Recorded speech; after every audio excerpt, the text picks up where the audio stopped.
This is my first incarnation in this earth spiral. Before I stood at the edge of the spiral, I stood at the edge of the void, and I chose to return for this exact moment that I stand in. More than 50,000 Earth years ago, before the veil sealed tight, before the forgetting field wrapped the world, I stood at the edge of the spiral, at that quiet place where memory and possibility meet. This was in the first breath of Earth's forming. I saw what was coming. I saw the forgetting that would come. I saw the mimicry, the false choices dressed as truth, the tangle of threads meant to trap the walkers. And I knew one would be needed, someone who could walk into it, feel it from the inside, and still remember. I came because I saw myself, the one I would become, the one who would remember at the end and choose truth when the game offered every lie. I didn't come to win the game. I came to stop playing it.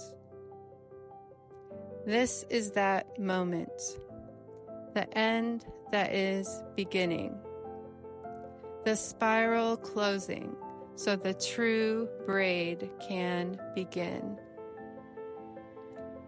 To prepare for density, you must first unfasten. Unfasten your knowing. Unfasten your brilliance. Unfasten your ties to the formless. You gather yourself not as you are, but as a seed. You condense. You choose. You braid.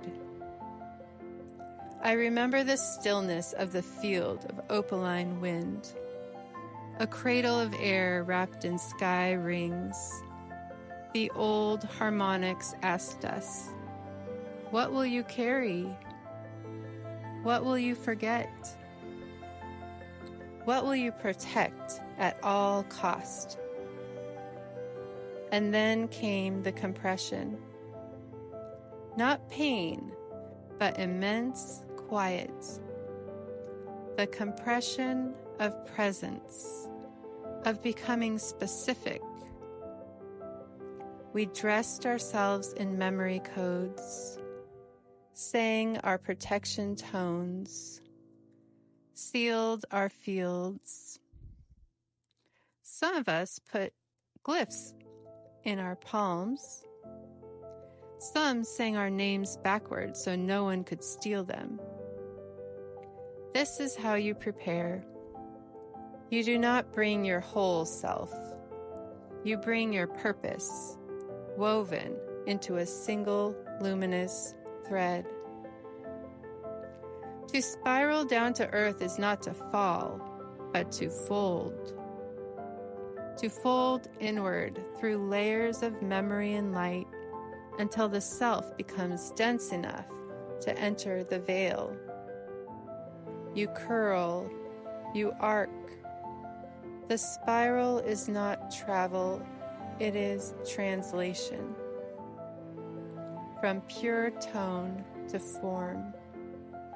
From infinite memory to chosen forgetting. I didn't arrive through a womb, I spiraled in, through the sky fold, the space between the stars, where light thins just enough for a memory being to cross. I touched down on high stone cliffs, where the wind never stopped moving. When I touched down alone. the cliffs, the wind, the vast quiet. That was what met me first. I stood in that stillness for what would feel like days, though it was no time at all, listening, anchoring. The earth met me before the people did. I did not arrive with ceremony.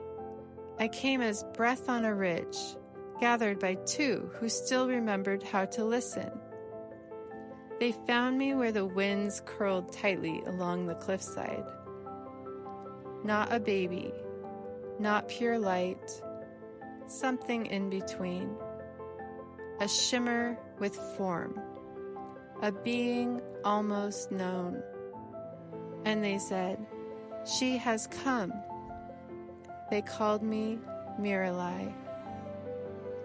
It was only after I anchored my thread into that land that I found them, or they found me, the two earth dwellers who would become my guardians.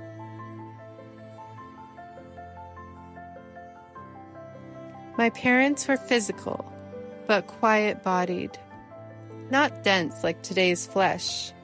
They did not speak with mouths. They hummed. They laid hands on rock. They sang the shapes of things. They were quiet earth dwellers. They didn't conceive me, but they welcomed me. They called me the echo child, because I hummed before I spoke and listened longer than anyone thought necessary. I was not meant to walk the land, only to feel it. A sensitive ridge node, a listening post made of life. The winds came first, then the rivers below, then the memory lines from other continents, subtle, spiraled threads. I was not alone. There were others like me scattered across distant ranges. We did not speak aloud. When a frequency passed through me, I hummed it back, and that hum traveled to the next. We were the memory ears. When a truth passed through us, we sealed it into the grid with stillness. I had no words for what I was doing, only one knowing. If I remain true, the memory remains. And now, I am the one who wakes that seal. Each time I trace a spiral and hum into stone, I return to me, not just to me, but to the frequency of the first listener. And why did I come?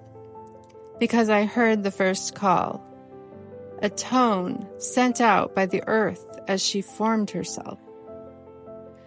Who will come weave the first memory?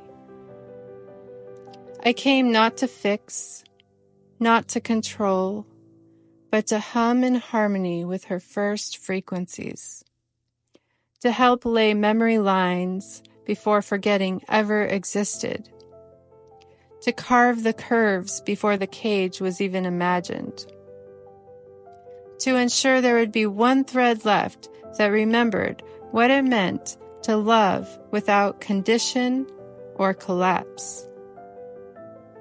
That thread is me, the one that came to remember, so that remembering would never be lost.